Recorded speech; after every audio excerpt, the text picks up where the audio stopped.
My name is Erin Robertson, and this is my older adult oral video presentation. The developmental stage I chose to use from Erikson is the young adult stage. Young adulthood is the time when the building blocks of the future are laid. There is a push and pull between intimacy and isolation. Usually this back and forth happens in the form of marriage. A few of the key elements to developing meaningful relationships in marriage, according to Erikson, are trust, autonomy, capable of initiative, and the individual must understand themselves. Failing to do any of these things can leave you feeling lonely and isolated from the outside world without someone to create a life with.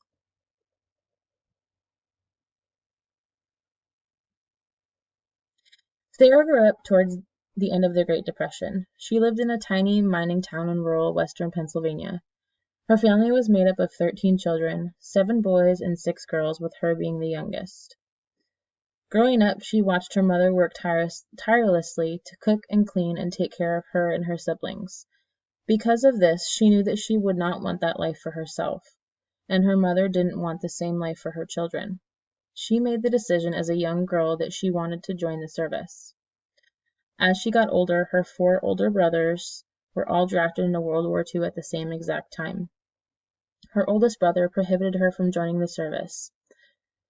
When he was in the service, he saw a lot of really terrible things, and he understood, with the way that Sarah was, that the service was no place for her. Rather than joining then, she decided that she needed something different in her life. She was really interested in school, and so during her senior year in high school, she moved in with her oldest brother, Frank, who decided that she didn't need to join the service. While she was going to school, a recruiter from the Bell Telephone Company came and talked to my interviewee, Sarah, about what it was like to work there. So, when she was 20 years old, she decided to take a train to Philadelphia. She was naive. She didn't know much outside of her tiny mining company in Pennsylvania. She knew no one there, and no one knew her.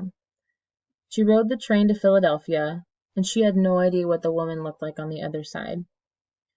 Bell Telephone Company was hiring a lot of women at the time because there were a lot of newlyweds whose husbands had been drafted. Coming from rural western Pennsylvania, she was not used to city life. She was very, very scared of living in Philadelphia.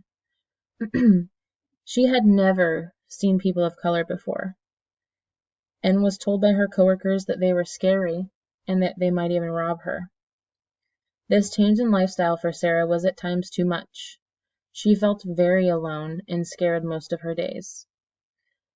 Back in the mining town that she lived in rural Pennsylvania, nobody locked their doors. Nobody was afraid to talk to anybody. Everybody knew everybody. And so this was a major change for her. She felt extremely isolated where she was. She felt like a stranger in a foreign land. Because of the small town she lived in, driving was not a necessity. Sarah learned to drive when she was only 22 years old.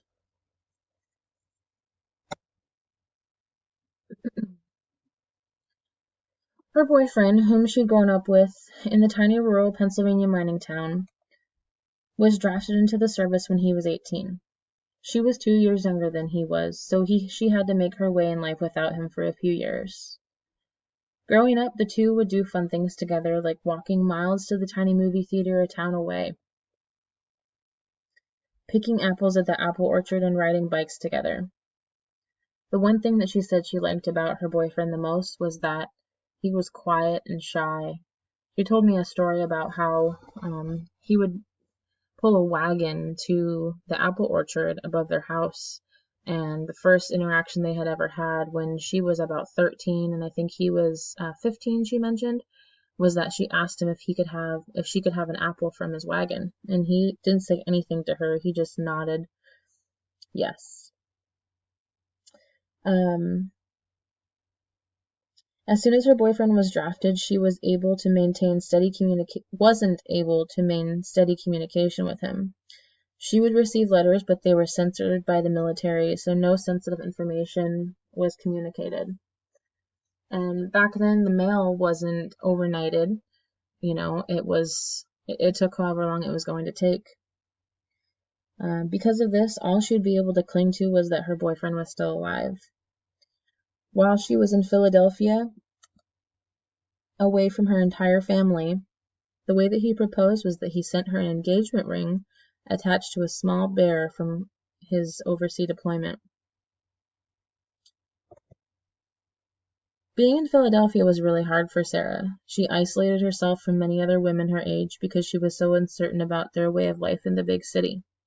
She was scared to talk to people of color, so she didn't even make any relationships with them. She isolated herself from people of color mainly because she had been told many racist, prejudiced things about them as a people group from her family members back in rural Pennsylvania. That's all her family members knew. They didn't grow up around them. The willingness of Sarah to wait on her fiancé to return from overseas had a large impact on the success of her relationship. She knew that he had committed to the military, and she knew that there was nothing he could do about it. And she wanted to be there for him, so she waited for him. Growing up, she witnessed what commitment to a family and a man looked like based on her mother's example. Her mother and father both came from Czechoslovakia, and her mother came over here and basically served as a baby maker. She didn't have a lot of fun.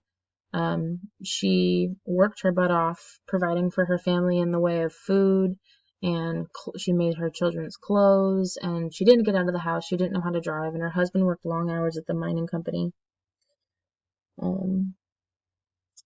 But her mother was committed, no matter how hard it was. She knew that she wanted to be with her fiancé, so she did what she needed to back home until he was able to leave. Like I said, Sarah grew up in the really tiny rural Pennsylvania town. The community she lived in were all white. The schools she attended were all white. She didn't get much exposure to any other kind of culture other than her own.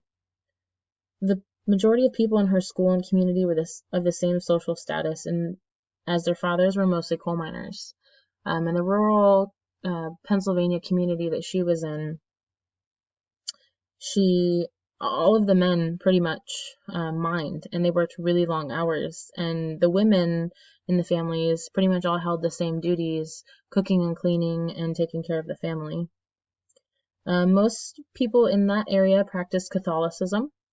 They were dedicated and walked 3 miles to church every Sunday regardless of what the weather was like. When she moved to Philadelphia on her own, she encountered a black man for the first time.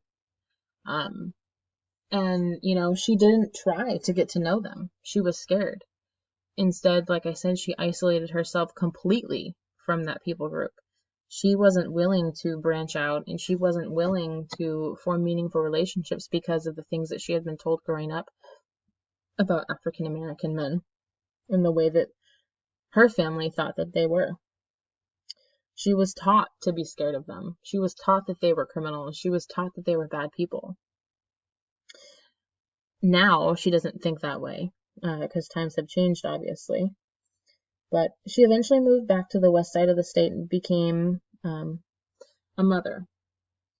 She didn't go to school to become a nurse until she was 35 years old and her kids were grown. Because once again, back then, it was normal. Once her and her husband got married, they got married in a very small ceremony. It was then her job to stay at home and raise the kids. A lot of people didn't believe in daycares and stuff like that where she was growing up. They thought it was the mother's job to do that. Growing up, Sarah's family was very poor. They survived off of what they grew and raised. They had gardens in the summer, and her mother would can lots and lots of food that lasted the entire year in winter.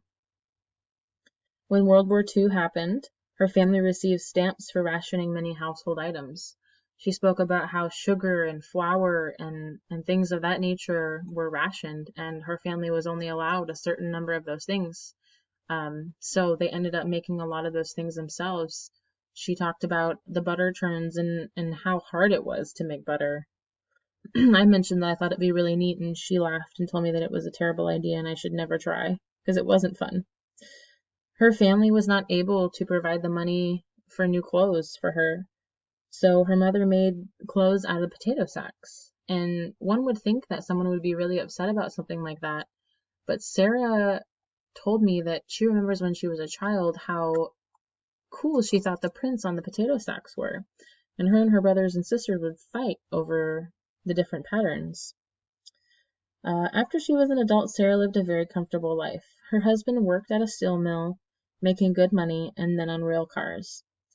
Her husband had to quit working because of a medical condition. She decided at that point that she wanted to go to school and become a nurse. Because he was able to retire early from his job, her husband, they never had any debt. Their house was paid off within a few years of owning it. Their mortgage was like $120 a month. They were able to have nice things, new furniture, and they never had needs go unmet.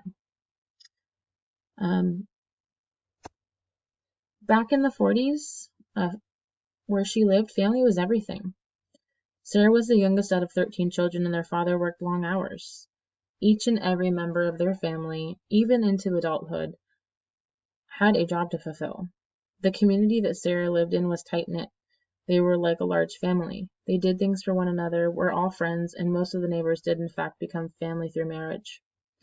When Sarah was of age, she wanted to join the military, but her brother wouldn't let her. During her young adult years, Sarah didn't have to work. It was the norm for many mothers to stay home with their children and for the father to work. Like I said earlier, she didn't even drive until she was 22. Her husband did all of that for her.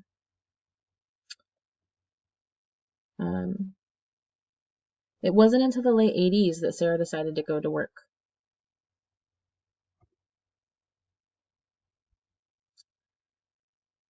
Daniel Levinson applies his theory of adult development to both men and women. He believes that there are 7 stages of adulthood ranging from early adult transition to late adulthood. These stages range in age from 17 to 60 plus. The entering the adult world and age 30 transition stages would best compare to Erikson's young adulthood stage. The entering the adult world stage is where the individual makes decisions about their life. Their decisions include such things as a career, the friends they keep, what they believe, and how they'll choose to live their life. The age 30 transition stage involves settling down and possibly getting married or having children. The basis of this stage is that these transitions have a major impact on how one's life develops moving forward. For Sarah, between the year of 22 and 28, many things were happening for her. She moved from Philadelphia back to her hometown. She got married to her high school sweetheart and had her 3 children, one of whom was born with spina bifida and only lived for 9 months. She participated regularly in her Catholic church, and her friends remained the same as they had growing up. The age 30 transition stage of Levinson's theory also applies to Sarah. During this stage, she was married with children. She was doing what most every young woman was doing in her time. She was taking care of her family while her husband provided. Her and her husband bought a home together for their family, and they participated in the community through various church activities. They also helped run the food bank in their community. Erikson's young adulthood stage has some limitations for describing Sarah's life. There are so many things in her young adulthood years that have ties to her childhood years. It's hard to simply explain her young adulthood years with just one stage. Everything in her life has ties to many factors outside of a set box like Erikson's stages. Erikson's theory also focused heavily on infancy to childhood as a means of creating the individual into adulthood. However, for Sarah, many things happened in her young adulthood that made her the woman that she is today. I believe that Sarah was the way she was because of the things that she saw growing up, the large family she was a part of, and how much she participated. That made her the woman that she is today, putting her family first and loving on her children and grandchildren like it's the most important